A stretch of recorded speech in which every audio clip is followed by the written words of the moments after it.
بسم الله الرحمن الرحيم وصلى الله وسلم وبارك على سيدنا محمد وعلى آله وأصحابه وإخوانه وحزبه ومن سار على سيره إلى يوم الدين. اللهم اجعل جمعنا هذا جمعا مباركا مرحوما واجعل تفرقنا من بعده سالما معصوما ولا تجعل فينا ولا منا ولا معنا شقيا ولا محروما. اللهم أخرجنا من ظلمات الوهم وأكرمنا بنور الفهم وحسن أخلاقنا بالحلم واجعلنا هداة مهديين غير ضالين ولا مضلين. Nous sommes toujours dans cette 10e année de l'islam.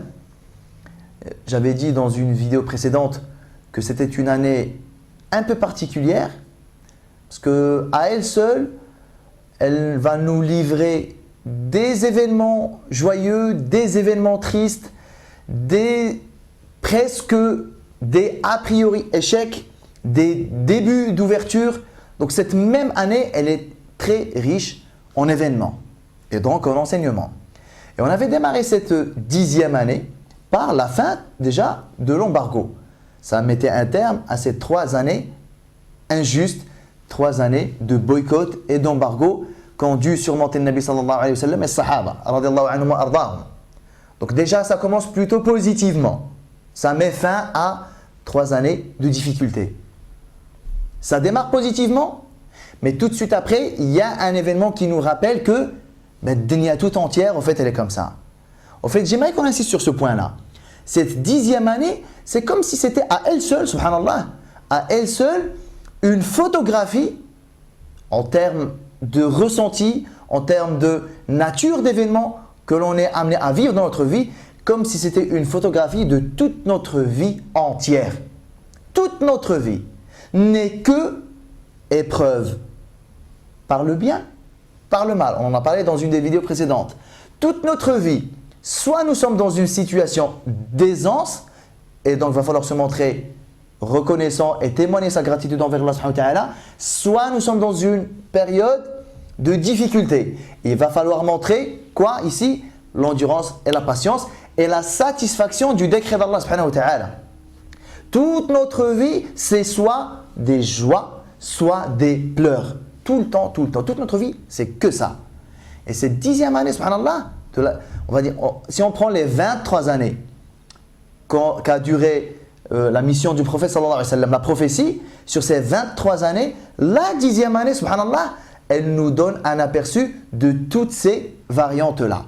Ça démarre positivement, alhamdoulilah, mais il y a un événement qui va nous rattraper. Il y a un double événement déjà. On avait dit que c'était le décès de Abu Talib et le décès de Khadija radiyallahu anha wa ardaha. Alors les historiens ne sont pas tous d'accord sur la question de qui est mort avant qui.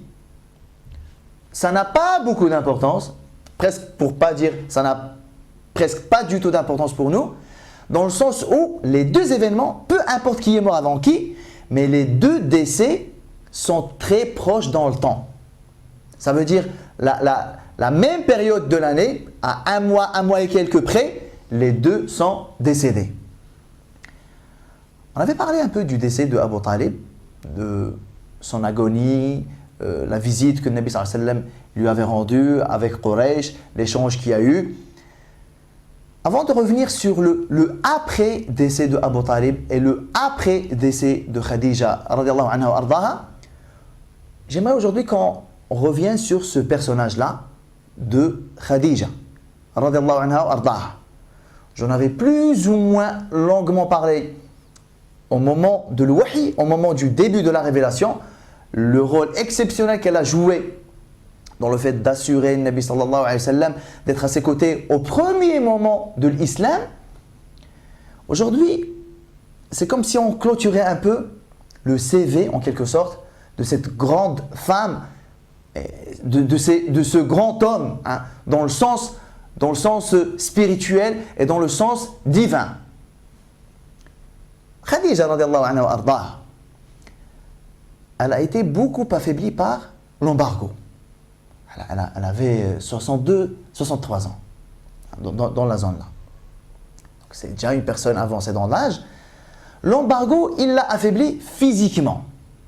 Mais j'aimerais qu'on regarde un peu comment s'est comportée Khadija radiyallahu anha. Et j'ai envie qu'on mette en exergue la différence entre Khadija d'avant, Khadija fil Jahiliya, avant l'islam, et Khadija dans l'islam. Bien sûr, les traits de caractère sont les mêmes. La chasteté, l'honneur, la sincérité, la fierté, la forte personnalité, l'engagement, tout ça, elle les avait fil Jahiliya. Fil Islam, elle n'a fait que mettre tous ces traits de caractère-là, tout ce qu'elle avait comme personnalité, comme bien, comme intelligence, tout ça, elle l'a mis au service de l'islam. Fondamentalement, elle n'a pas changé, si ce n'est qu'elle a mobilisé sa vie, mobilisé son être, mobilisé sa personne et ses biens au service de cette da'wa-là. Et j'aimerais qu'on fasse ces allers-retours-là. Khadija, l'une des plus riches à Mecca, tous sexes confondus. C'est même pas la plus riche femme de Mecca. Vous confondez même avec les hommes, c'est l'une des plus grandes richesses de Mecca. D'une des plus grandes familles de Mecca.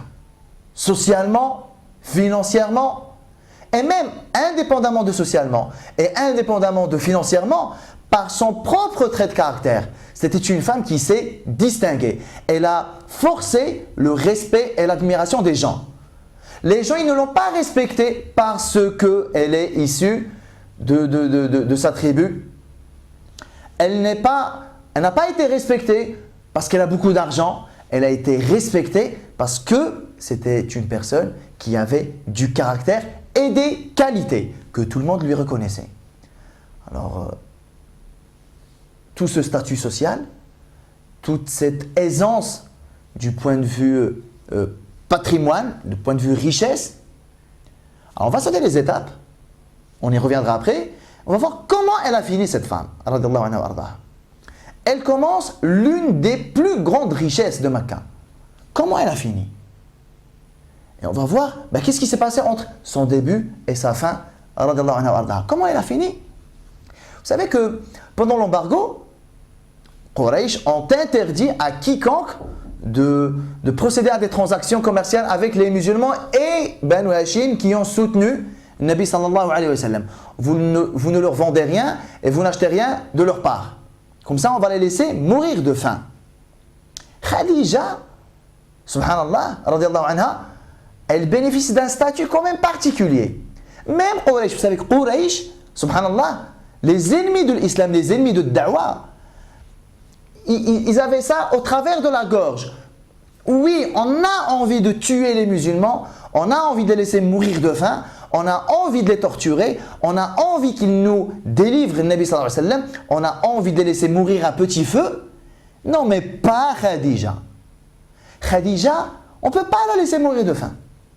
Bien sûr, je ne parle pas ici des gens comme Abu Jahl, qui n'ont aucune considération. Je parle des gens à Quraysh, à Mecca. Khadija, subhanallah, elle a plus de 60 ans, ne serait-ce que l'âge, ne serait-ce que la place qu'elle occupait auprès de nous, etc., etc. On ne peut pas la laisser. L'état d'esprit, un peu, c'était celui-là. On ne peut pas laisser Khadija mourir de faim. Et vous avez deux personnes de sa propre famille, qui ne sont pas musulmans pour l'instant. Un qui s'appelle Hakim ibn Huzam ibn Khuwaylid. On va dire radiallahu anhu plus tard, pas au moment-là. Ça vous dit quelque chose le nom-là? C'est son neveu, vous avez compris. Hakim ibn Huzam ibn Khuwaylid. Khadija s'appelle Khadija bint Khuwaylid. Ça veut dire Huzam, c'est le frère de Khadija. Et Hakim, c'est son fils. Donc c'est le neveu. Wild Khuha. C'est le neveu de Khadija, radiallahu anhu wa radiallahu anha. Donc Khadija, amtu. C'est lui qui avait offert Zayd au prophète sallallahu alayhi wa sallam. Vous vous en souvenez? À Khadija, puis par conséquent au prophète sallallahu alayhi wa sallam. C'est lui qui avait acheté Zayd et il l'a offert à Khadija pour son mariage avec le Nabi sallallahu alayhi wa sallam. Alors vous avez celui-là, Hakim, et vous avez un autre qui s'appelle Abu al-Bukhturi ibn Hisham. Je ne sais pas si je l'ai cité la dernière fois, mais en tout cas il en faisait partie. Vous savez, les 4 ou 5 qui ont décidé d'aller déchirer le parchemin de l'embargo. Ils ont dit à Abu Jahl, c'est n'importe quoi, c'est une grande injustice, nous on refuse. Un des 4 ou 5 qui ont participé à la fin de l'embargo, un des 4-5 là, c'est celui-là, Abu al-Bukhturi ibn Hisham, qui est le cousin paternel de Khadija. Alors les deux là, Abu al-Bukhturi ibn Hisham et Hakim ibn Huzam, ils envoyaient en cachette de la subsistance, de la nourriture, des biens à Khadija. Ils ne sont pas musulmans. Mais quand même, pour l'un c'est sa tante paternelle, pour l'autre c'est sa cousine paternelle. Donc ils ont envoyé en cachette. Des fois Abu Jahl il interceptait ça, mais des fois ça passait. Khadija, quand elle recevait ça, on lui disait, ben, ton cousin t'a envoyé ça, ton neveu t'a envoyé ça, pour que tu surmontes un peu la difficulté de l'embargo. Khadija ici, elle a 62, 63 ans. Comment elle réagissait, radiyallahu anha? Dès qu'elle recevait ça, elle le confiait au prophète sallallahu alayhi wa sallam. Tiens, distribue-le en fonction des besoins. Il y a des gens qui en ont peut-être plus besoin que nous. Il y a des gens qui en souffrent beaucoup plus que d'autres, etc., etc. Et donc, si moi j'ai une part comme tout le monde, tant mieux. Si tu juges que d'autres personnes sont encore plus prioritaires que moi, tant mieux. Subhanallah, je vois de la femme, comment elle était, subhanallah. Et comparez-la à son statut et à sa place dans la société et à sa richesse. Comment elle a fini? Elle a fini avec pas un sou en sa possession. Elle a fini avec la faim et la soif, l'affaiblissement corporel. Qui aurait pu imaginer ça? Que Khadija finirait sa vie en ayant faim, en ayant soif, en ayant maigri, en étant tombée malade à cause de toutes ces choses-là. Qui aurait pu imaginer ça avant l'islam? Khadija, la très riche, Khadija bint Khuwaylid, la grande famille, ne serait-ce que sa propre famille, ils ne pourront jamais la laisser tomber. Même si on peut supposer, de façon même imaginaire, qu'un jour elle aura perdu tous ses commerces et toute sa richesse et tout son patrimoine, il était inconcevable d'imaginer que Khadija allait les finir comme ça, ne serait-ce que par l'affiliation familiale et tribale. Sauf que l'islam, ce n'est pas ça qu'il nous apprend. L'islam, il nous apprend que l'islam, il change les gens. Et il y a du sacrifice. Il y a des choses à abandonner pour Allah subhanahu wa ta'ala. Vous allez gagner des choses, mais vous allez en perdre d'autres. Vous allez mettre des choses au service d'Allah subhanahu wa ta'ala. Et ce n'est pas dit que, comme vous étiez, le luxe dans lequel vous étiez, l'aisance dans laquelle vous étiez, c'est pas dit que vous allez la garder et la maintenir. C'est possible, mais ce n'est pas une condition. Je pense que des gens comme Mus'ab ibn Umar, on en avait parlé aussi, des gens comme déjà Abu Bakr, radiallahu anhu, des gens comme Uthman et Khadija, radiallahu anhum, Abdurrahman ibn Auf, des gens qui étaient extrêmement aisés. Mais on sait comment ils ont fini, radiallahu anhum ardahum. Ils sont en train de nous apprendre quoi ici, ces gens-là? Khadija, radiallahu anha, je ne dis pas depuis le premier jour. Depuis le premier jour où elle a connu le Nabi sallallahu alayhi wa sallam, oui, mais je ne dis pas depuis son premier jour de l'islam. Parce que le rôle qu'a joué Khadija, radiallahu anha, il n'a pas commencé le jour de l'islam. Il a commencé bien avant. Une femme qui a supporté et soutenu et épaulé son mari avant même qu'il ne soit prophète et messager, sallallahu alayhi wa sallam. Tu veux te retirer? Retire-toi. Tu peux compter sur nous. On va te soulager de tes responsabilités, de tes devoirs envers nous pour que tu puisses te consacrer à tes devoirs envers toi et envers ton Seigneur. C'est un grand soutien ici. On en avait parlé la dernière fois. Combien de femmes auraient dit à leur mari, écoute, tu veux te retirer? Retire-toi, de toute façon, alhamdoulilah, on gère, on s'occupe de la maison, des finances, des enfants. Et Allah, fais ce qui te semble opportun et nécessaire à faire. Et alhamdoulilah, nous on te décharge. Quand on sait que des frères refusent d'abandonner temporairement un peu de leurs droits pour ne pas laisser leurs épouses s'investir dans des champs de da'wah, Quand on sait que des fois des frères ne veulent pas que leur femme aille à la mosquée, ne veulent pas que leur femme s'investisse dans des choses pour faire prévaloir les droits du mari sur son épouse. Là, c'est carrément l'épouse, elle dit au prophète sallam, on te décharge de tes devoirs et de tes obligations envers nous. Parfait. De toute façon, on te suivra. On connaît tous et on a tous suivi le rôle qu'elle a joué pendant la retraite du prophète sallallahu alayhi wa sallam. C'est elle qui régulièrement l'alimentait. C'est elle qui le rejoignait, subhanallah, tout en haut de Ghar Hira. Dans la difficulté, dans la nuit, c'est très physique. N'oublions pas que déjà au moment-là, c'était une personne de plus de 50 ans. Et elle ne voulait pas laisser son mari, sallallahu alayhi wa sallam, prendre le large. Je ne veux pas être largué par mon mari. Il se retire, je vais le rejoindre. Je vais voir ce qu'il fait. Je partage ses intérêts. Je partage son souci. Je partage sa réflexion. Je partage sa retraite. Quelqu'un qui était investi déjà de cette manière-là avant le wahi.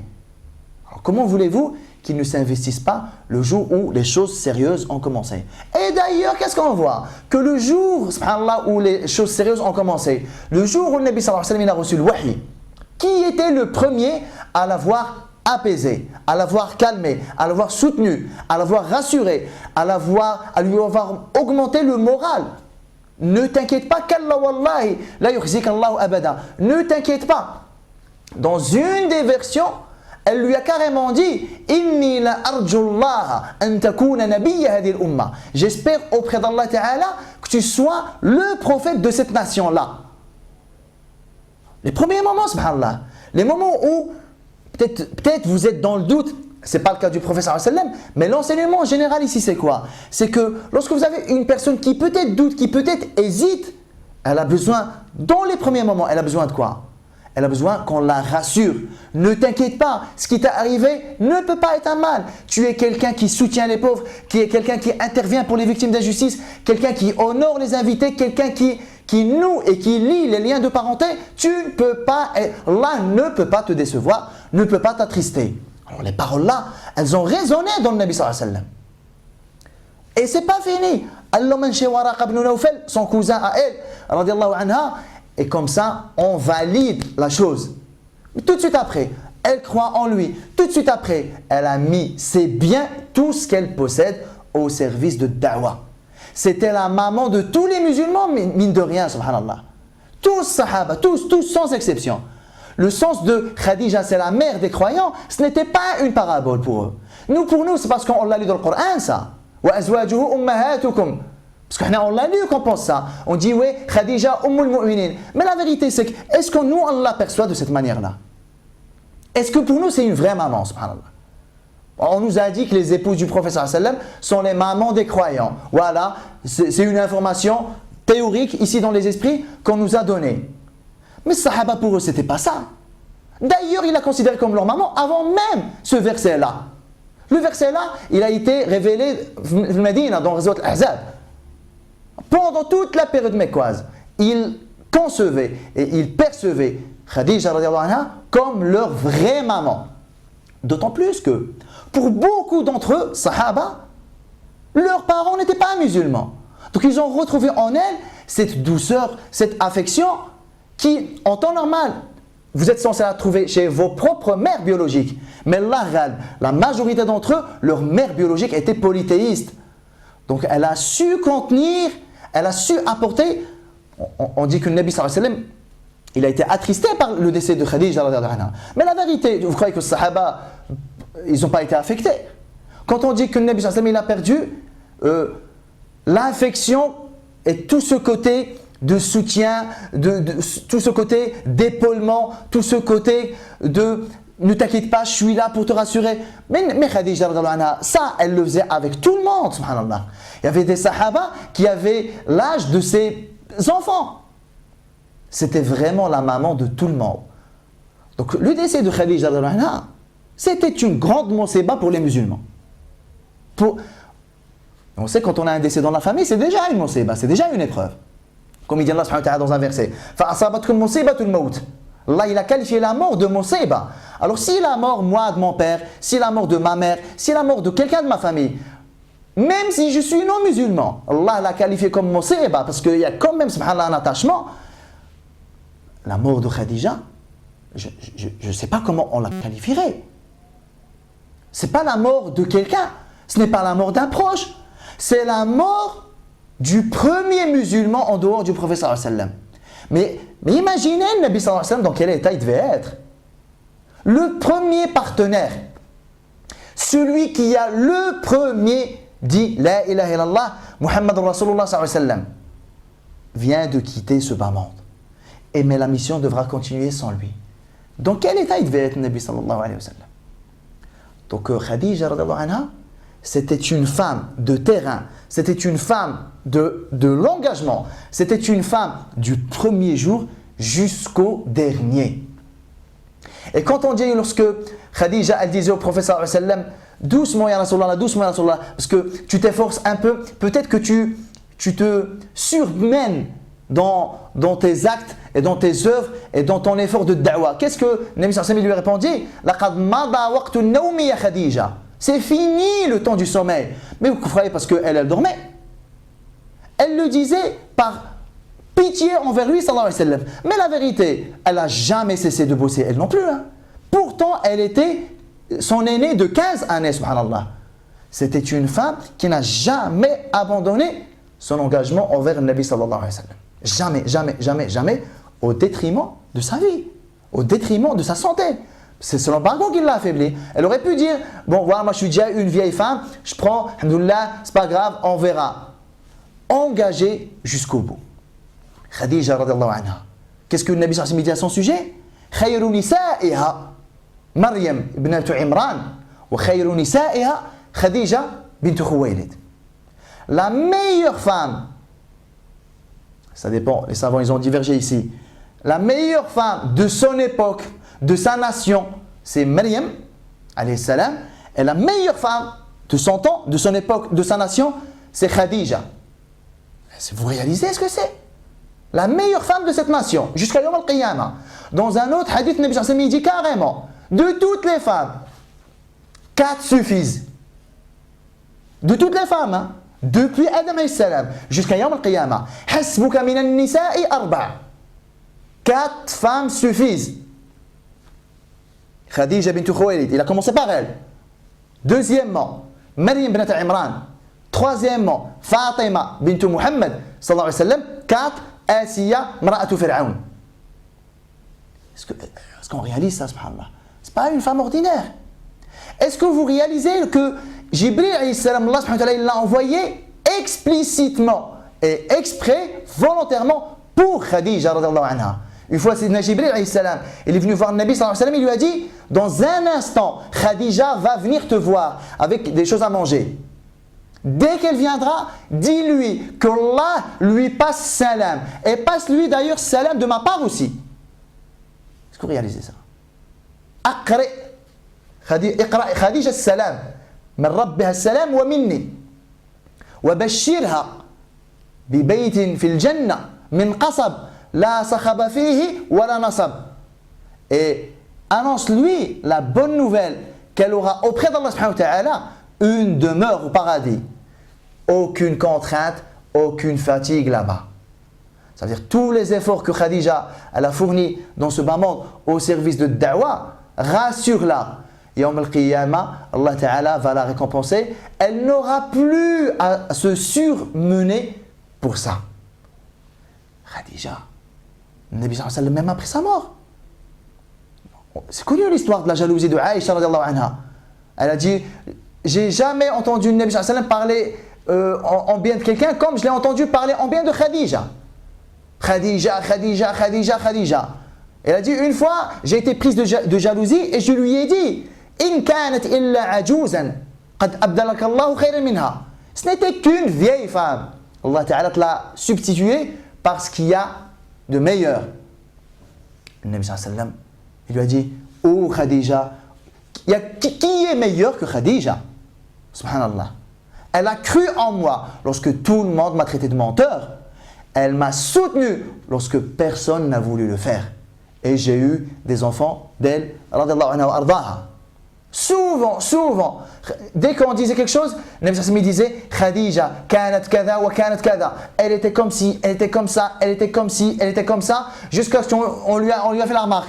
On t'a jamais vu faire l'éloge de quelqu'un comme on est en train de te voir faire l'éloge de Khadija. Il a dit, la ghalb, en gros, ne m'en voulez pas. Laqad ruziqtu hubbaha. C'est plus fort que moi. Allah Ta'ala, il a mis dans mon cœur l'amour de cette femme-là. J'y peux rien. C'est quelque chose qui dépasse au fait la raison. Et le Nabi sallallahu alayhi wa sallam, il n'aime pas Khadija juste parce qu'elle l'a soutenue. Non, la vérité, c'est qu'il l'aimait vraiment en tant que femme. Ou, rappelons qu'il l'a épousée, il a choisi de l'épouser, il n'y avait pas de prophétie, il n'y avait pas de message, il n'y avait rien. Subhanallah. Ça veut dire qu'il a choisi Khadija qui? Khadija, la femme déjà. Sans savoir que demain je vais être prophète et qu'elle va me soutenir, etc. etc. Donc le Nabi sallallahu alayhi wa sallam, il était attaché à cette femme pour ses qualités déjà, indépendamment de l'investissement et de l'engagement au service de Da'wah. Mais alors, cet amour-là, et tous ces sentiments-là, et tout cet attachement-là, maintenant que, alhamdoulilah, il s'est chapeauté par l'islam et par la ilaha illallah, c'est devenu quelque chose encore de meilleur. Maintenant qu'il s'est chapeauté par l'investissement mutuel et l'engagement mutuel dans le chemin d'Allah Ta'ala, c'est devenu quelque chose d'extraordinaire. Jamais, la terre, jamais elle connaîtra un couple pareil. Non pas parce que c'est juste la femme du prophète sallallahu alayhi wa sallam, parce que des femmes il en a eu après, mais c'est parce que c'était un couple extraordinaire. C'est ce couple-là qui a construit l'Ummah. Il faut qu'on se souvienne de ça. Khadija radiyallahu anha, elle était là pour construire l'islam.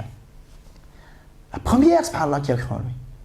Rien que ça, rien que imaginer que Khadija radiyallahu anha, à un moment donné, à elle seule, elle représentait 50% de l'Ummah. Ça veut dire si les choses devaient s'arrêter là, il y avait deux musulmans, elle et le Nabi sallallahu alayhi wa sallam. À elle seule, elle représente 50% de l'Ummah. Subhanallah. Donc, ce couple-là, ça a été, le Nabi sallallahu alayhi wa sallam, il le dit dans un hadith. Il dit, chaque prophète est pour son peuple, comme l'exemple d'un père pour ses enfants.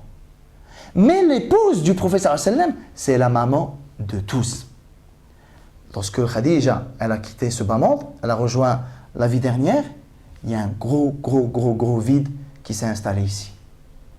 Pas sur le plan de « oui, mais qu'est-ce qu'on va devenir maintenant ?» Non, alhamdoulilah, c'est pas par rapport à ça. Vous savez que quand on lit dans les livres de Sira que cette année-là, c'était l'année de la tristesse. Oui, la tristesse quoi? Au niveau de quoi, au fait?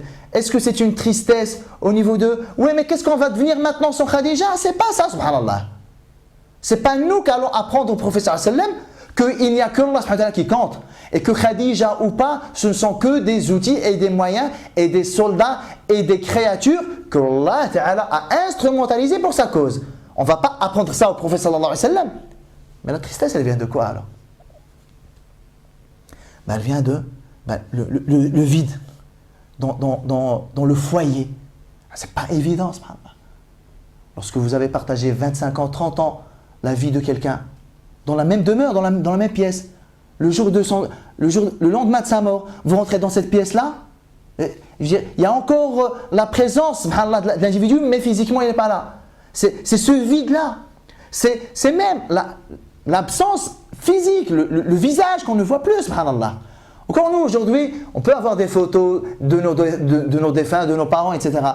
Mais Sahaba, rien que voir le visage de Khadija, il n'y a plus de moyen maintenant, subhanallah. Donc c'est ce vide-là.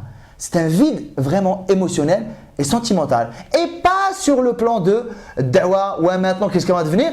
Qu'est-ce qu'on va devenir? On va continuer notre route comme Allah subhanahu wa ta'ala l'a exigé de notre part. Donc c'était une tristesse humaine. Et le Nabi sallallahu alayhi wa sallam n'a cessé de se souvenir de Khadija radiyallahu anha wa ardaha. Et vous vous souvenez quand on en avait parlé? Le Nabi sallallahu alayhi wa sallam, c'est lui-même qui avait enterré sa mère Amina. Vous vous en souvenez? Là, c'est lui qui a mis Khadija dans sa tombe et c'est lui qui l'a recouverte de terre. Ça veut dire la fidélité jusqu'au bout, la présence jusqu'au bout.